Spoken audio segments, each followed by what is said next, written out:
On the pitch, Rafael Leão was a blur. Speed, strength, finesse, all wrapped into a player who seemed born to break lines and silence crowds. But off the pitch, there was another rhythm to his life, just as vibrant, just as electric. Fashion. It started small. Back in Lisbon, when he was still just a lanky teenager fighting for minutes in Sporting CP's academy, Leão would spend his evenings scrolling through Instagram, not for football highlights, but for streetwear pages. Brands like Off-White, Rick Owens, and Balenciaga danced across his screen like they were playing a highlight reel of their own. His teammates joked about it. "You gonna be a model or a baller?" They'd laugh. Leão would just smile. Why not both? By the time he arrived in Milan, the fashion capital of the world, his love for clothing had grown into something deeper, something closer to art. It was a cloudy Tuesday, and Milan was preparing for Fashion Week. Training had ended early, and while most of the AC Milan squad were heading home or to cafes, Leão had somewhere else to be.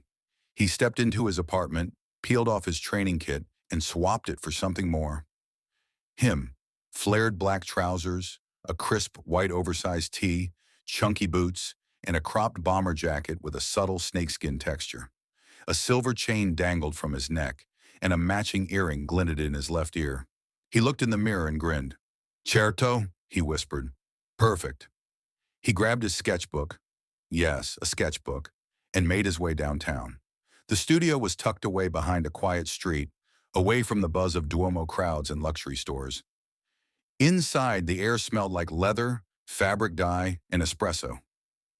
"Rafa!" shouted Luca, a designer in his late 30s with tattooed arms and rectangular glasses that seemed permanently fogged. "You're late! Creativity's never early," Leo shot back, tossing his jacket onto a stool. Luca laughed. "You sound like Kanye now." "I'd rather be Leão," he replied, flipping open his sketchbook. For months, Rafael had been working with Luca on a personal capsule collection, a blend of sportswear and street elegance, inspired by his life, his music, and his roots.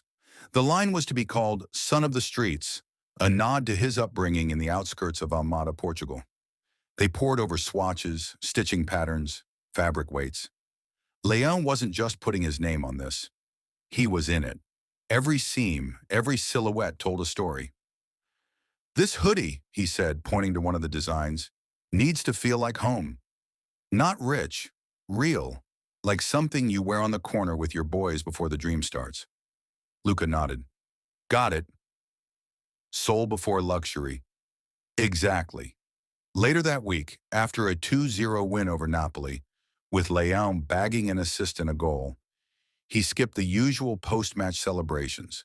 Instead, he was front row at a Fashion Week show, sitting between an NBA player and a French rapper, the flash of cameras painting the venue in strobe light white.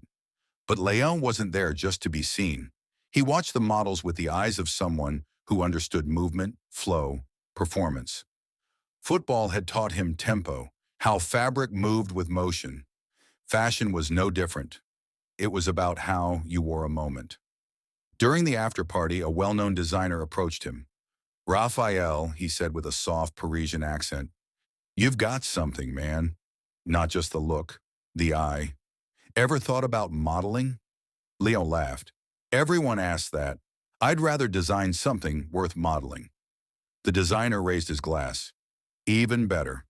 As the months rolled on, Son of the Streets became more than a side project.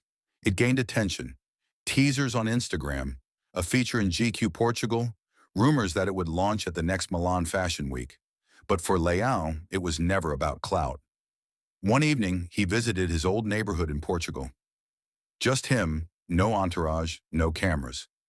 He wore one of his prototypes, a dark green varsity jacket with a quote stitched on the back. "You can leave the block, but the block never leaves you." At a local pitch, a few kids were playing.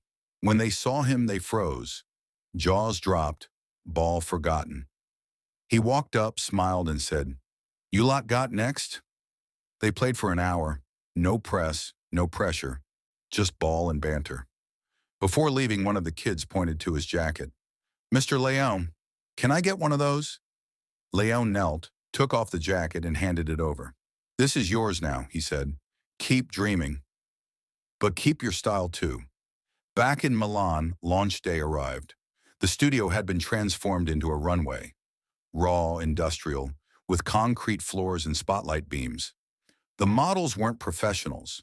They were dancers, rappers, friends from Lisbon and Milan. Real people. Leão didn't want mannequins. He wanted stories. When he walked out at the end, not as a footballer, but as the face behind the brand, the room erupted. Not just applause, respect. He wasn't just an athlete trying to dabble in fashion. He was fashion, his kind, his voice, his roots. Later that night, while scrolling through his phone, he saw a comment on his post. "You really did it, man." From the pitch to the runway, different Leão smiled. He had always been different, and that was the point.